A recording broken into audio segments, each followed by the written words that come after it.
Here I'm going to talk about the galaxy major identification. So it's going to be very on point with everything we talked up to now today.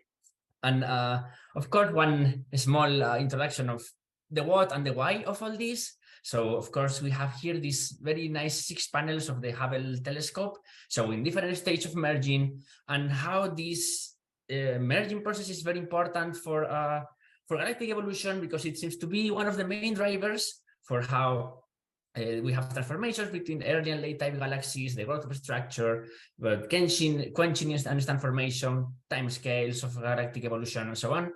Very interesting also how what is going to happen with the Milky Way and Andromeda in the future. So it's interesting for that, keeping it in mind. And the main question that this presentation is answering is, what if we could use machine learning method with only photometry? The goal for that would be that then we could save time and resources and also maybe learn new properties. And all of this is based on the work of Suelves, Pearson et al. And Polo, and it has been recently published in Astronomy and Astrophysics, and the name of the paper is the same as the presentation, so it should be very easy to find. But then let's get to explain what we did. So we are applying machine learning, and specifically a supervised learning method. So for that, we need our training data set. Of course, as Mark very well said before, our initial labels come from Galaxy Zoo, from the first data release of Galaxy Zoo. So it's images of SDSS DR6 and DR7. Our mergers come from the catalog in Dark et al. 2010. And the non-mergers are those galaxies from the same Galaxy Zoo data release with low merger vote, and we took a nearest neighbor match between those non-merger and the mergers in the plane of our magnitude and spec C. So yeah, with that, we got a class balance data set, some mergers and non-mergers for training and validation, some others for test, and this is our spec C range from 0.01 to 0.1. And our neural network is very simple. The input information, the one that I want to highlight here, is 2 types of magnitude calculation. So model magnitude, that is nothing more than a profile fit to the surface brightness, and the fiber magnitude, that is an aperture. As data variables, we have magnitudes, the colors, and also the errors, and the 5 optical bands of SDSS that we can see here. Of course, it's a neural network, so we have different internal layers that are when we have our train parameters, and as an output, the binary classification, the labels of mergers and non-mergers. And with that, we can go with the fun story, with what happened with the results from photometry. So come with me from the bottom to the top. First, I will show you the result of the fiber magnitude, so the 5 magnitudes with the fiber case. That was around a 60% of accuracy. Now, when we used the model magnitude, we got a 65%. This increase makes sense because we moved from an aperture magnitude to just using a profile fit, right? Now, when we use the model colors, we got a similar accuracy. That makes sense because colors are nothing more than a linear combination of the magnitudes. When we combine them, we got a bit higher accuracy. That is very interesting. And when we include the errors to that, we got similar accuracy, a bit less error. By the way, the error comes from the k-fold cross-validation. Sorry, I forgot to say it. And yeah, but the real fun part came when now we did, instead of the model magnitude, color, and errors, we did the fiber, because we got a very higher accuracy, around 87%. And actually, we took just the fiber errors by themselves and reached an 83% accuracy. So that meant that we had found that somehow these fiber errors from SDSS had some way to trace the mergers within our training dataset. So, as I said, the fiber magnitudes, they come from an aperture magnitude. Actually, is the SDSS fibers that have 3 seconds of diameter. And the errors come from 4 variables. One is the aperture counts, so just the counts in the pixels within the aperture. Other is the dark current variance, that is the error in the dark current of the CCT. So probably not quite related to the galaxy mergers themselves. Then the sky background and the error in the sky background. So that led to, okay, let's get all these 4 variables, each of them per band. So 4 by 5, 20 in total, and let's make the different inputs. So let's go again from the bottom to the top. Fiber error, we took all the different inputs and we got a very good accuracy, around a 92%. So now let's try to narrow down. what is the responsible of this. If we combined the counts, the sky background, and the dark variance, we got a very low accuracy. But when we got the sky background error with the fiber counts or with the dark variance, we got, again, around a 91, 92% of accuracy. So that meant that the sky background was having, the error in the sky background had some effect in this estimation, right? And even when we took just the sky background error, we got very similar accuracy to just with the fiber errors, right? Around an 83%.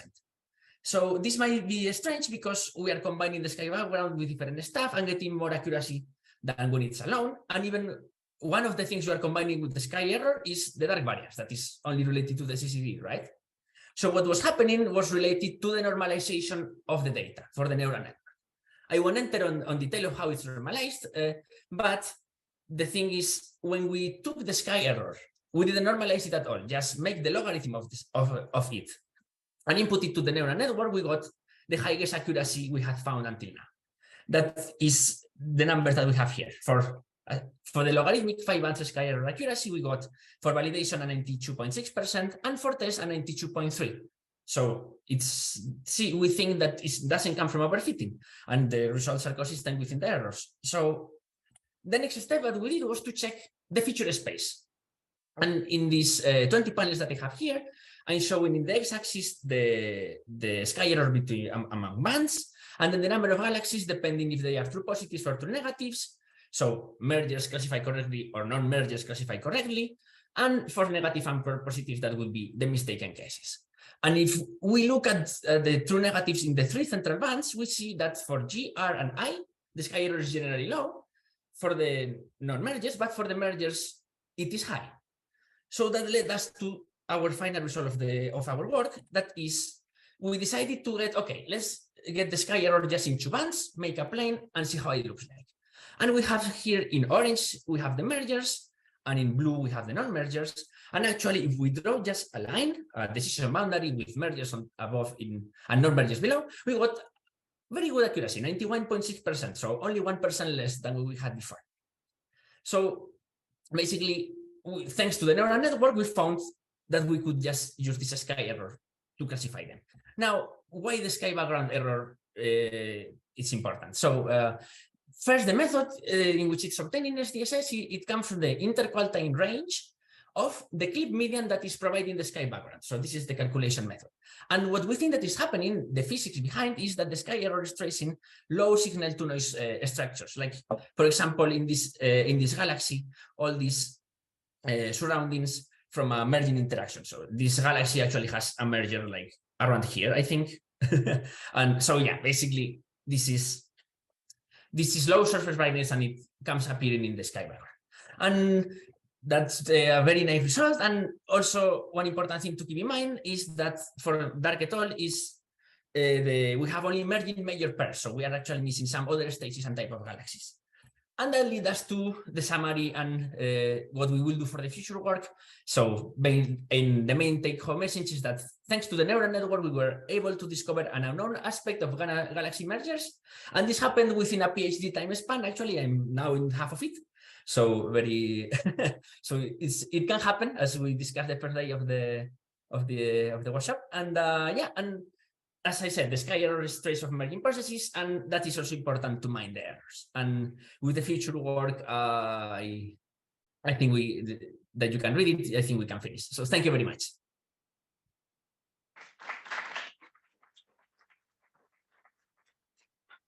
Yeah, that sort of blew my mind. Do we have questions? One in the back. Yeah, sorry, I don't really understand the physical explanation for why the sky errors matter for the mergers. Like how, like that seems like it has to be a data artifact, unless there's something I didn't understand. Can you like, yeah. Yeah, so what we think is happening is that when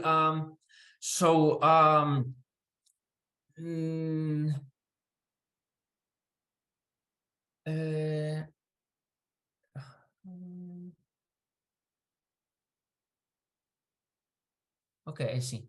So why we think is not a data artifact and it's related to this is, first of all, because it's what we see within the result. and second, because we think it makes sense from the fact that the distribution of all the pixels within the image, and it can, depending on having this low surface surroundings, it can actually lead to the modifying of how the sky error background result appears. I don't know if that answers your question properly. I think I'd still like to talk a little bit more about it, but maybe I can send you an email afterwards. Definitely, yeah. Does it mean that low surface brightness? Oh, sorry. I got them mixed up. No, yeah. Sorry, so does that mean that low surface brightness galaxies or dwarfs are also somewhere specific in your parameter space? Do they have high error bars in the sky? I think not. Yeah, I think not. But so what I've been working on right now was to get this plane right and add more SDSS galaxies, right? And basically what I have seen, the more dependence is so when you go to very high sky error, it's more likely to have like blendings, basically. And when you go to very low sky errors, what you have is very sharp galaxies that the boundary between the galaxy and the surrounding is very low. So then basically on the middle then is where you have one galaxy with surroundings that are much more blended with the backgrounds. So that as would be when we look at this galaxy, this is more surroundings in here or in here. Thank you. Oh, your hand up, but I don't know. Okay. Yeah, so it's interesting. So I think what you mean by sky error, I would have said is like it's the measured variance of the sky background. And if you actually had a predicted variance from a model of your instrument, you would be sure it was astrophysical and not instrumental. But I guess I would think your big issue might be that crowded fields, with a cluster of galaxies nearby that are not interacting might be increasing your sky variance too, and those wouldn't be mergers.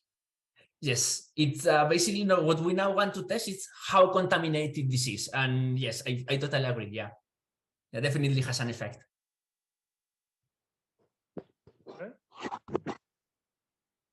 Is it consistent across all UGRIZ, or is it just you show 2 bands for the sky error? Yeah, and yes, and for G and I think it was like 1% less, and for R and I 2% less. But yeah, it's consistent within the 3 bands. It is not for U and C though, because if you look, they are like much more overlapped. This is very interesting. I mean, I actually agree with Andrea that you should also find low surface brightness. I mean, Blanton, you must know. Well, I would expect that they would have a harder time finding these mergers for low surface brightness galaxies because they would have a smaller effect on the sky background. Like if the surface brightness is, fainter than the sky, then it's not going to perturb the background, presumably. Interesting. But yeah, I mean, this is one of the reasons we redid all of the Sloan sky background estimates, is because these are very local estimates of sky.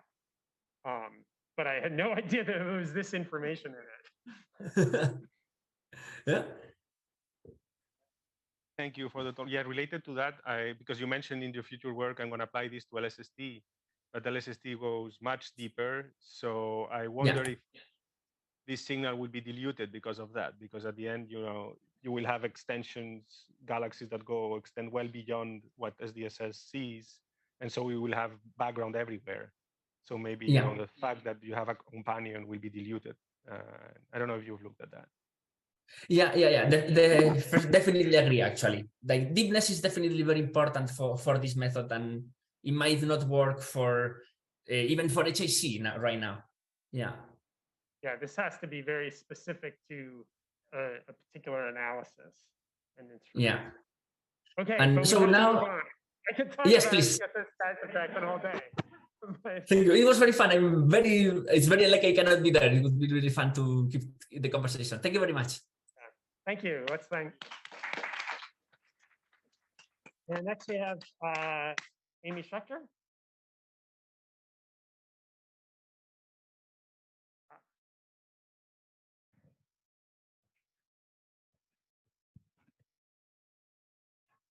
Okay. Is my microphone unmuted correctly? Good, awesome. So yeah, I'm Aimee. I'm a fourth year PhD candidate at CU Boulder. I work with Julie Comerford there, and I also work very closely with Becky Nevin, who's currently at Fermilab. And I wanted to tell you a little bit about my thesis work today, which I'm kind of right in the middle of, identifying galaxy mergers in candles with illustrious TNG50 mock images using a convolutional neural network. So big thanks to Mark for giving a great introduction talk this morning that applies really closely to all of this work.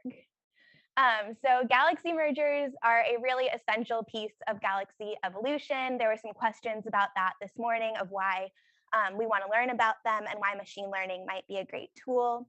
So galaxy mergers can alter galaxy morphologies. So if you hear me talk about early stages throughout this talk, this is when the two galaxies are still distinct sources from each other. As they move closer and the nuclei and bulges begin to coalesce, I would call the late stages when you can kind of still see two of them, and then coalescence when they're really more elliptical in their morphology, and there might be some quenching happening in those later stages. Mergers are also evidence for hierarchical structure formation, so cosmologists should care about merger factions and merger rates as well. And then lastly, mergers can trigger star formation in active galactic nuclei, but this is a pretty open question to what extent they may do this or what luminosities of AGN they may be triggering. So this is something we're interested in learning more about as well.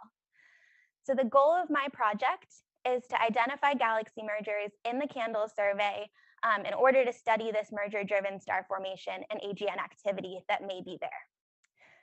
CANDLES we think is a great survey to use for studying mergers. It's one of the Hubble Space Telescope imaging surveys.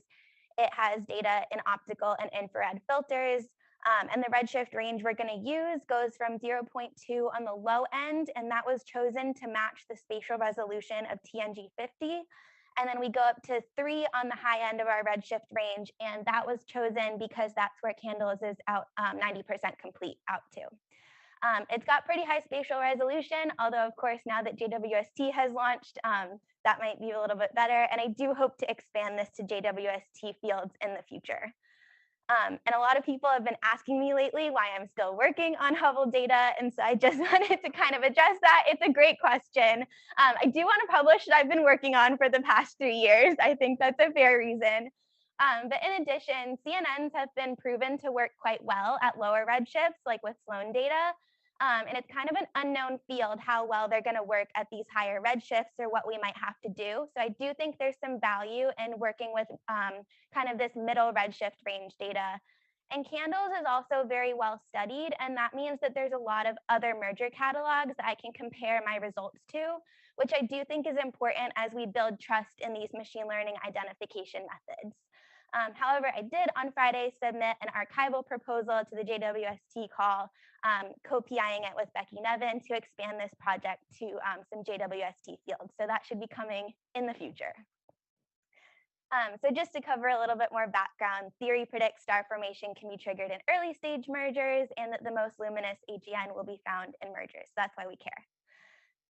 Observational results are really tricky to conclude, and mostly because these late stage mergers are really tricky to identify. And so the novel aspects of what we're doing for this project, for this goal, is to use these TNG50 mock images to study mergers, and these mocks are fully radiative transferred, which will make this different to some other work that illustrious TNG50 has done. And we're going to fit SCDs with AGN components to all these galaxies. That's not what I want to focus on today. I just wanted to throw that out there for anyone wondering how I plan to do that piece of the project. So I'm going to use a convolutional neural network trained on illustrious TNG50 mock images. we're using TNG50 because of its really high spatial resolution. A lot of people are asking why we don't use TNG100 because there's more galaxies. And while that is true and could contribute to a bigger training data set, I think it's really important that our median spatial resolution of TNG50 is comparable or better than that of HST at all redshifts above 0.2. And so that's where that lower redshift range cutoff comes from. And we really wanted this high resolution to see things like tidal tails or star forming clumps and things like that in these mock images. So we're going to use these mock images to train the neural network. So that was a question from this morning. How do you train things on maybe these higher redshifts? So to identify these mergers in TNG50, this is a huge oversimplification of this part of the project. But essentially, we go through and find galaxies or subhalos in simulation terms that has more than one direct progenitor. So if you look at a time step before, is it coming from more than one object? We'd call that a merger. There's definitely more to it than that, but that's the simplified version. And then to mock up these galaxies, Jacob Shen at Caltech is running SCIRT with a dust prescription and including some AGN stuff in all of these mock images. So hopefully that is taking care of some of the concerns around dust and that observational realism piece. This is a really big redshift 1, big bright galaxy. So this is what I get from Jacob after he's run SCIRT. And then I filter it down just into one filter. You can then rebin the galaxy to be the same pixel scale as the mosaics from candles. And I also apply a PSF here. And then the other really important thing we're doing to make this a real mock observation is that I'm actually inserting these mock galaxies into a real candles background field. So that should take care of some instrumental effects, realistic noise, and background sources to make sure that the network is seeing all of those things during training. And so here you can maybe see like down in this corner, there was some extra light added and things like that from the candles mosaics where you insert it. So we're now going to talk about the neural network stage. So this is a simplified version of the network that we're using and how they work. I don't want to spend too much time on this, but essentially you give it an input image, you choose a kernel size, and it kind of goes through, convolves this through your galaxy image. And when you, on the other side, you can pick how many classes you have. So I'm hoping to be able to put the merger stage as well, because we know that ground truth from the simulated images, what merger stage it is in, but kind of remains to be seen how successful that piece will be. So far, it's not super successful, so it might end up being just a merger or non-merger classification of the network. And the other thing I really wanted to emphasize here is that I do think neural networks are interpretable. It definitely takes some work, but hopefully this paper that it was hopefully coming out this spring can show why I actually trust what the neural network is doing. So my current neural network with the mock images I just showed is about 65% accurate. I'm kind of right in the middle of dealing with all the analysis on that right now. So I actually don't have all my plots from that ready. This workshop fell at a funny time for the interpretability on that. But I do want to show you some of the interpretability techniques that we're using on an older CNN that I ran a year or two ago on some particle maps from TNG, and it should accomplish the same goal. So one of the questions we can ask when we're looking with neural networks is what the neural network is really looking at in its convolutional layers. And so if you look at these maps that are made up the 3 filters of stars, gas, and metallicity from the simulation, if they're completely blue, that's a dead neuron, so you can ignore those. That's my network is not working well. But what I do want to show is that you can actually see that some filters are really highlighting these central bulges and things. Some of the filters are really highlighting these outflows of gas. But once you get into deeper layers of the network, the filter activations don't really look like the galaxies anymore. So these filter activations are helpful in early stages of the network for a human eye to look at, not as much in the later stages.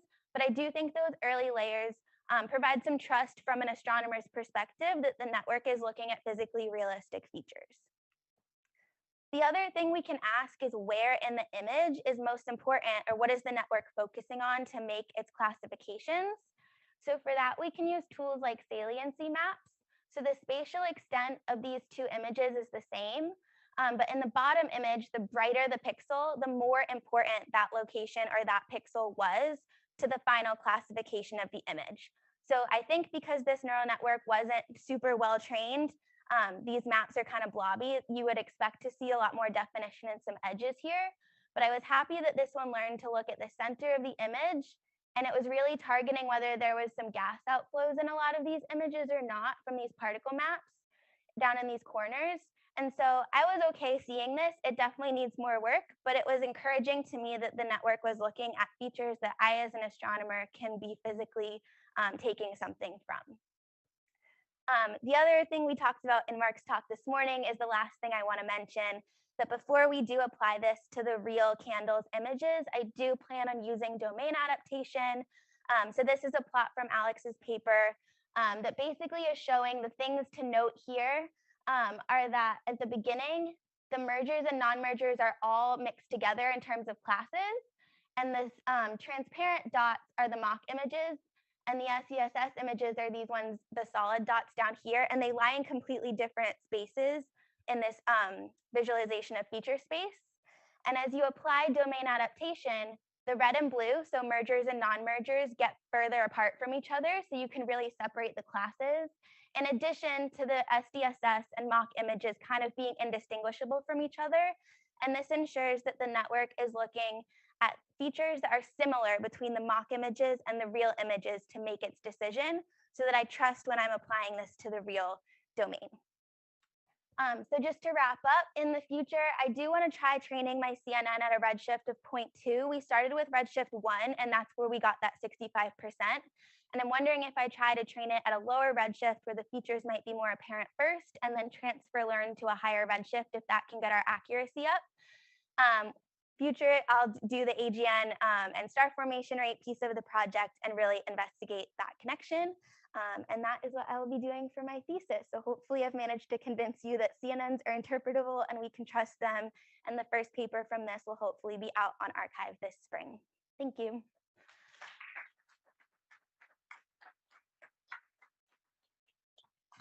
Good to know HSD is still useful for something. I know, everyone's really down on it right now.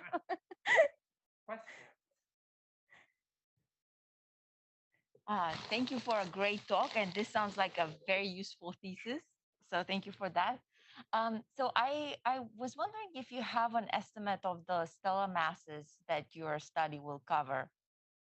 Yeah, so I think we'll probably okay, let me take a step back. In TNG, I think we can look at mergers, any masses greater than like 10 to the 8, the stellar particles have enough. When we apply it to candles, I expect that to be 10 to the 9 or 10 to the 10 as we get into higher redshifts. So that's kind of the mass range. We're hoping we can find some lower mass minor mergers with the neural network compared to maybe like CCAS parameters or Gini M20. But yeah, once we get up to redshift 3, I would definitely expect it to be around 10 to the 9.5 or 10 to the 10 solar masses. Thank you. Yeah. So regarding the saliency maps that you have shown, I mean, there are many different ways to compute these saliency maps. So I was wondering, do you get always a consistent picture, or sometimes, if you use saliency or the integrated saliency, sometimes you know, some different regions pop up. So yeah, so I think that's something that I literally have on my calendar for like the next few weeks to work on. That was one of the reasons I didn't show any of the recent ones. Saliency maps, sometimes people say are just edge detectors rather than showing where it's important. So the other thing I'm wondering is the method GradCam, which is another kind of where is the image, where in the image is the network focusing. I don't have a great answer for you yet, but I want to compare those to a few different types of saliency maps and kind of see what the difference is. So I don't have an answer for you yet, but we're definitely going to think about that.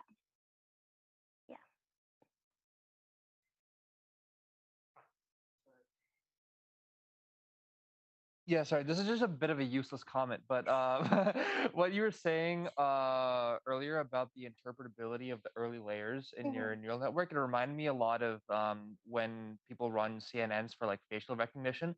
In the early layers, they see like the features like, oh, here's a nose, here are the eyes, here's a mouth, and they kind of piece those together. And then as you get to the later layers, it kind of stops making sense because like the size of the image has become so small because of all the max pooling. So that's just, I just drew the connection there. And yeah. Yeah, those are really like a sanity check. Yeah, Because exactly. I think a lot of people are like, well, I don't know what the neural network is looking at, but you really can see. But I Yeah. guess on the other hand, I'm excited to see at higher redshifts in both this Candles one and the JWST project, are there any features that keep getting highlighted that like either the human eye doesn't notice or we haven't thought about yet that might be different from just like tidal tails in low redshift galaxies? Or is there a certain filter that seems to get repeatedly really highly weighted and things like that? So I'm excited to use those as like from an astronomer's point of view, what physical processes is it highlighting in these more unstudied systems as well? Thank you for the work. It's quite brave. You mentioned at some point that you added into real candles background.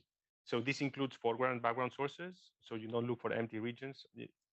Oh, yes. So the galaxy can only be placed if there's no other source within like a certain number of pixels of the center of that image. Right. So I have like the source catalog in the candles fields, and my code kind of goes through and finds a relatively empty region, but you don't want it to be totally empty because you want some sort of other source. So I just mean like there's other sources in the image that are real galaxies imaged by like the candles images, but there's nothing directly overlapping with any of the mock images. So you might have contaminants there, because the risk always is that this classifier just finds pairs of galaxies and that's it. Yeah. So you are taking this into account. We're trying to take that into account. I know Connor Bottrell's 2019 paper showed how much better his CNN performed when it did have foreground and background sources, but I'm hoping that none of them are so close to the central source that it confuses it. We tried to think about that, but that's something else I think the saliency maps can kind of maybe help us with like a quick glance through. Is it focusing on anything that I know is like a candle source that's not from the central galaxy? Thanks. And I didn't, just another question. I didn't understand, maybe you said it, sorry. You are using only one band or it's multi-band? It's multi-band. Okay. Yes. And so how do you take into account, because you say simulating things at 0.2, but then it's multi-band. So then, depending on at what redshift, so your SCD might change, and so the network might learn this color information. So how are you dealing? Probably you said it, but I don't think I did say this. I'm trying to squeeze it into 10 minutes. So I have a different network at each redshift bin that we've chosen, but I'm hoping to use a similar architecture and kind of transfer learn between the different redshift bins. But it's only looking at a narrow range of redshifts at each time. Does that make sense? Right, but then you're shifting the SCD each time. For the simulated galaxies? Yes. Yes. Okay. So when Jacob applies all of the skirt prescriptions, the galaxies from TNG are chosen at that redshift in the simulation, and then he takes that into account. And then when we're filtering it, we put in like what redshift we're looking at and all of that. Yeah, so that's in the mock image process. So we're gonna have to move on. Thank you so much, Aimee. So it's a pleasure to be virtually there. I would have liked to be physically there, but we cannot fit too many travels in one lifetime. So my name is Sotiria. I'm a Vice Chancellor's Fellow and a Turing Fellow at the University of Bristol in the UK. And if you haven't been in our little city, I bring you a photo of our city centre, which is lovely. Today, I want to talk to you about the work we have been doing within Euclid. And I will explain in a second the requirements for us for the source classification and what a large photometric survey really means in this context. For a bit of motivation, one of the largest questions, of course, in current astronomy is the nature of the dark universe, right? What is the dark matter and what is the dark energy, which is the majority of the energy density of the universe? And I would argue that right next to it, one of the largest also open questions is about galaxy evolution and what is the role of the supermassive black hole within galaxy evolution. Now, Euclid is an upcoming instrument. Hopefully, we will have a launch this summer in July, which is to be confirmed exactly. And the goal of Euclid is, in fact, to do cosmology, right? So we are going to map most of the extragalactic sky using a very broad optical filter and 3 near-infrared filters. And this is a very large endeavor of 17 countries with more than 2,000 active members contributing to the mission. Now, Euclid, to put it in context, as you see in the plot on the right-hand side, if we map a depth of the survey as a function of area, and this is in the near-infrared, you can pick any of the near-infrared bands in J or H. Euclid is going to be the widest and the deepest survey we have ever observed, and the size of the dots shows the number density of the sources. So the wide survey of Euclid is going to be unparalleled in any possible way in any possible meaning of the word. And we're also going to have a very deep survey around 40 square degrees, going down to 28th magnitude.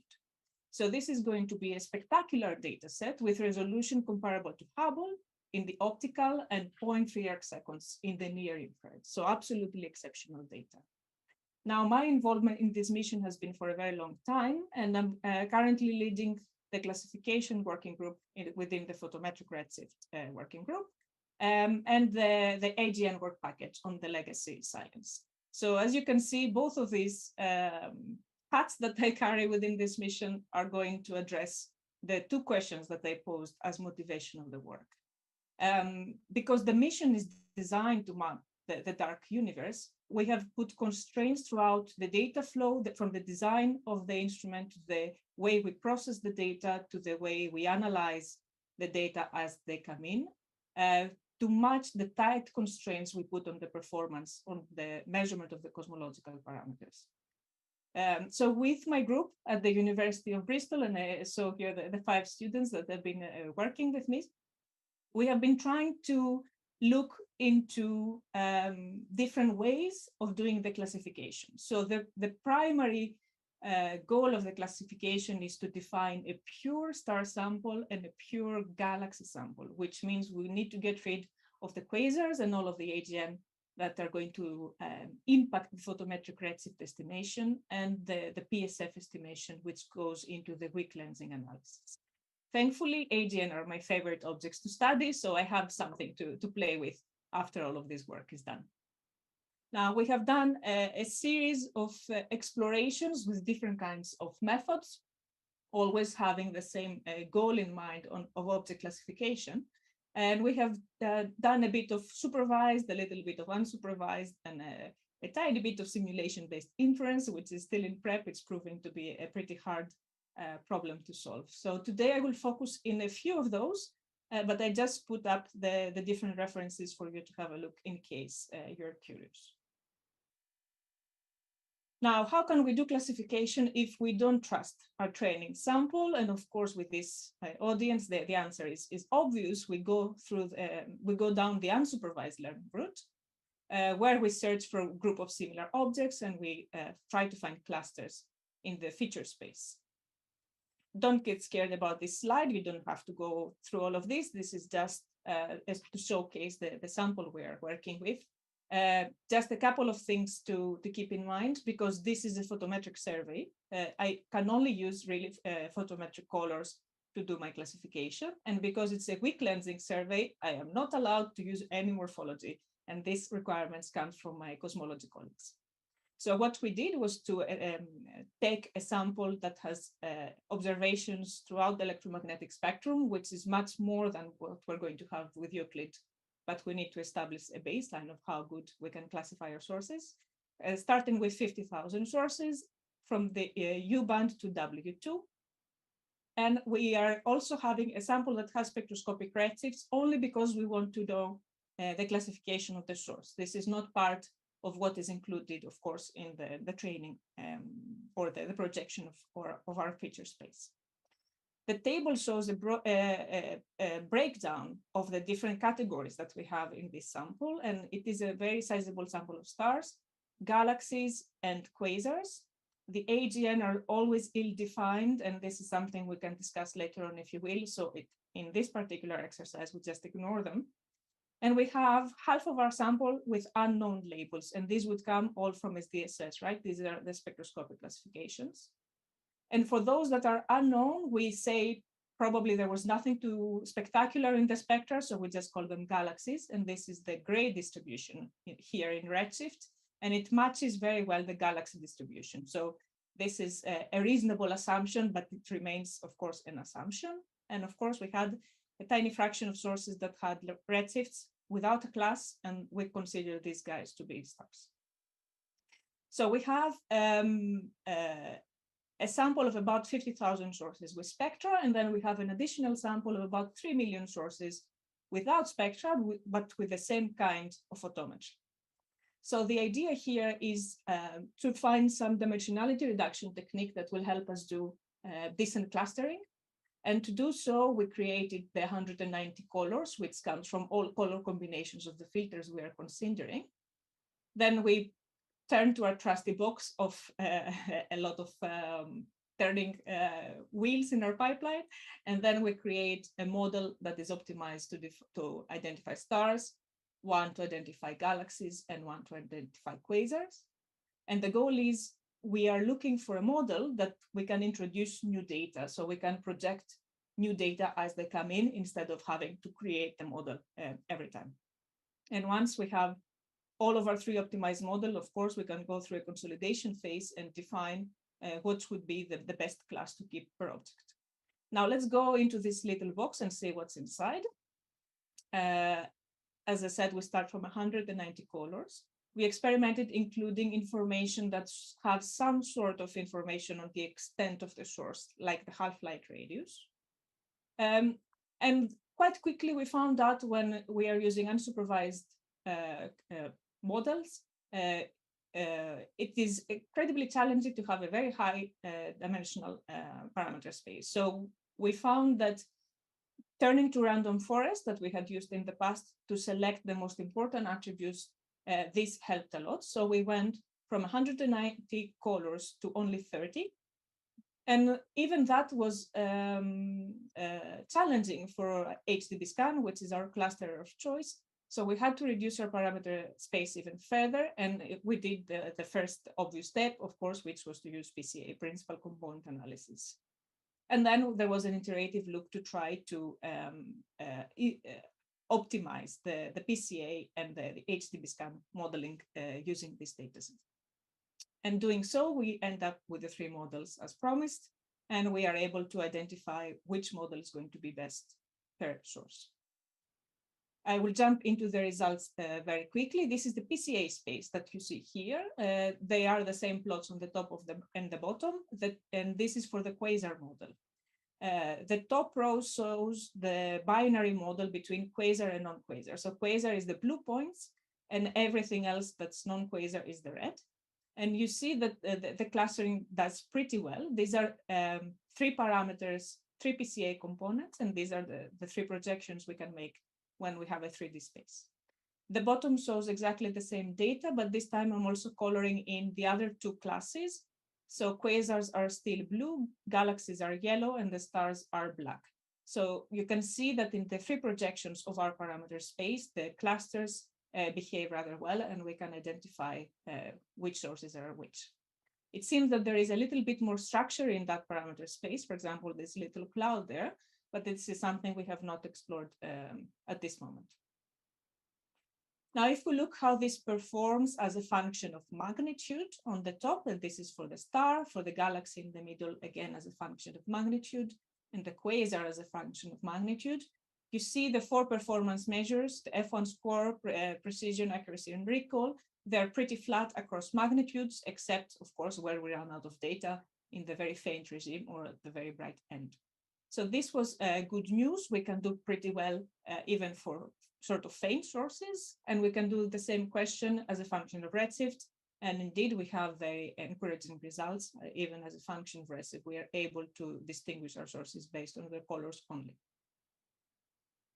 The unsupervised route is going to help us to surpass the challenge that we have from inheriting labeled data sets. For example, like I have here as a comparison the SDSS sample, where we have a big overlap between the quasar sample and the galaxy population. And with the unsupervised method, we can track these sources as outliers. I don't have time to go through this in detail. I'm still looking into an unsupervised method that is going to give me the intermediate classes like the AGN. So if you are an expert in unsupervised learning, please get in touch. I would love to chat with you. Now, in just 1 minute remaining, I want to advertise the active learning work we have been doing with one of my PhD students. We don't trust our labels, but we might trust our data. So we have published a software that you can find here on GitHub that helps you currently using tabular data, but we're working also on images, to go through an active learning process by which you start building a model from a few data points, and you keep adding one by one a new point that you label by hand based on all of this kind of information that you can have in addition to your sample. And you can track as you move on, as you increase your label data set, you can see that the performance increases substantially very, very quickly. And this is a way to move past the problem of having a very large training data set when you have any kind of classification problem. I think I'm running out of time. I think I will stop here. We can all trust that our data are messy, so I will not move on to one last slide I had to show you, and I think I will stop here if there are any questions. Thank you.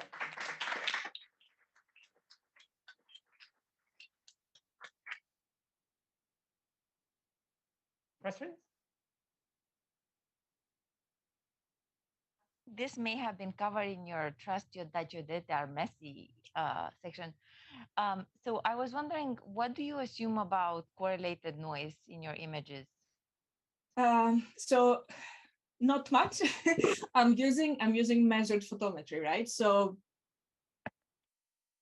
what I've shown up to now does not include uncertainty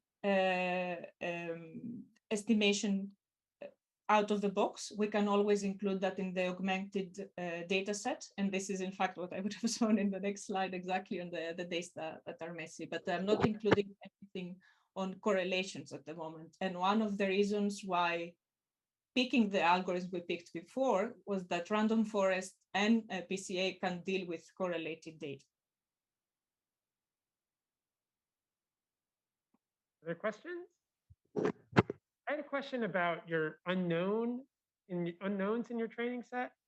Why were there so many unknowns? And if they're unknown, why did we know they're redshifts? And maybe I misunderstood that. Yeah. The labeling comes from the SDSS spectra, right? So you have a lot of spectra that the class was not assigned. And this classification will come from the best model when assigning the redshift. So if there is a broad line, then they assign a label as quasar. Right, but I'm just wondering if those redshifts are perhaps untrustworthy. Oh, we only kept those that had Z warning 0, so they should have been the most trustworthy, right? So there are a bunch of unknowns with Z warning 0 and redshift. I didn't know there were so many of those. Okay, thanks. We seem to have gotten in the weeds in this. John. Thanks. Yeah, and real quick, I know you mentioned that you didn't want to contaminate this analysis with any weak lensing like studies. Is that why, or can you comment on like why you might not go straight to the image domain and try to work with like a convolutional neural network? Exactly. So